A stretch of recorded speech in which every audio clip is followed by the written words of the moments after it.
Con algunos meses recorridos, el juramento nacido por el reptante resentimiento que le había mordido aquella sangrienta noche, forzó al niño a buscar una solución definitiva. Falsificó la firma de Mary, para comenzar a escalar lentamente el ranking del concurso de ciencias de Bondel, el mismo que ella siempre le había prohibido entrar. Durante semanas, actuó en secreto, a escondidas, casi arrastrándose, para recopilar poco a poco la información del consultorio. Armando un estudio, tan completo como su propio entendimiento le permitía, quería explicar el misterio que los aterrorizaba. ¿Qué rayos era el despertar? A lo largo de su preparación, sus maestros no dejaban de dudar en su esfuerzo. El caso médico que armaba era demasiado complicado para un niño de 10. Pero Jim, con gráficas y ejemplos claros, les demostraba que entendía todo a la perfección, pidiéndoles en cada ocasión que no fueran a hablar de su trabajo, para sorprender a su mamá, cuando por fin ganara.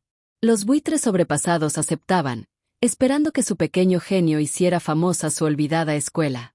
Cumplido el año, la exposición final por fin llegó. Como esperaba, esta era juzgada por el mismísimo señor Bondel, el hombre más influyente, controversial e inteligente que había en esa generación. Pese a lo que opinara su mamá, Jean-Paul le generaba una gran admiración. Era uno de ellos, alguien especial, con el poder y compromiso para ser el dueño del mundo. C'est imposible. ¿Cómo lo hiciste, muchacho? Tenía completamente sorprendido a su célebre ídolo, al ver una mancha de sangre dentro de una caja de acrílico, danzando frenéticamente, destrozándose a sí misma por la estridente vibración de unas bocinas improvisadas. Fácil. En mi barrio hay algo raro. Unos cristales flotando que hacen que la gente cambie. Y si les pones sonidos agudos y bajos, de unos 10.000 hercios, se vuelven locos. Aquí podemos ver que esa cosa está dentro de mis vecinos, y por eso se enferman. Explicaba el chico, con audífonos protectores, a varios doctores que eran mucho más sabios que los maestros que había tenido. ¿Ve? Esto no es una epidemia como dicen en la televisión. Pero qué tontos, ¿no? Explicaba el chico, con audífonos protectores, a varios doctores que eran mucho más sabios que los maestros que había tenido. Bravo, bravo. Muy bien, asombroso. Sí que eres especial, hijo.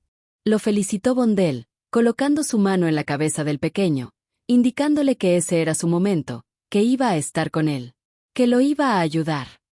Gracias, señor. Pero, quisiera pedirle. Inició la última fase del plan. Era hora de negociar. Desafortunadamente, un estruendoso grito detuvo toda acción. Santiago Arturo Sainz Creed, aléjate de ese hombre, ahora. Como una furiosa tormenta, ingresó la doctora Sainz. En su ego, Jim la había subestimado. No había erudito en el mundo que pudiera evadir la aguda intuición de su madre. No por siempre. Con irracional fuerza, la doctora terminó su momento. Inundada por un sentimiento de traición y terror, al ver a su pequeño actuando a su espalda. Debía regresar a casa y alejarlo de todo eso, arrastrándolo si era necesario. Claro, no sin antes, dejar una firme queja en el director de la escuela que le siguió su juego. Y sobre todo, una fría y pesada mirada sobre Jean-Paul, el infame millonario que organizó esta burla. Esa intervención fue devastadora para el ego del niño, que había crecido un gran sentimiento de independencia y poder. Por su conquista del concurso, y sobre todo, por el reconocimiento del señor Bondel. Pero todo el miedo irracional de su madre enterró su plan, sin siquiera dejarlo explicar algo. ¿Cómo podía ser tan ciega e ignorante como los demás? Pero mamá, ¿no viste que sí lo entendió? Repetía ya por 2 horas, tratando de hacerla recapacitar, cuando llegaron a su consultorio vacío.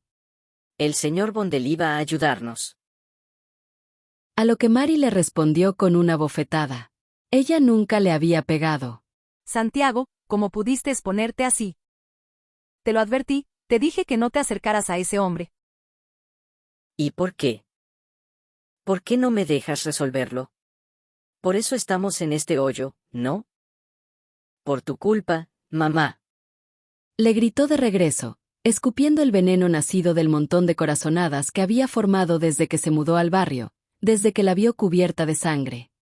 Te da miedo que alguien lo resuelva antes que tú. Yo te doy envidia. Jimmy, no seas tonto. No tienes la más mínima idea de quién es él. ¿Tu padre no?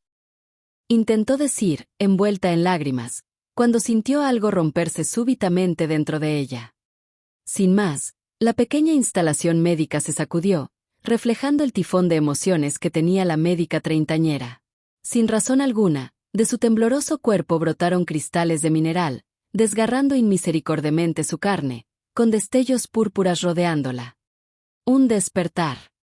No, ahora no. Buscó un sedante en la charola cercana, con centellas saliendo de su cuerpo. Mami. ¿Qué te pasa? ¿Te contagiaste? Congeló Jim, sin la más mínima idea de qué hacer. Justo como los zombies, sus vecinos, compañeros y maestros. Pese a sus estudios, quedó impotente, ignorante, sin control.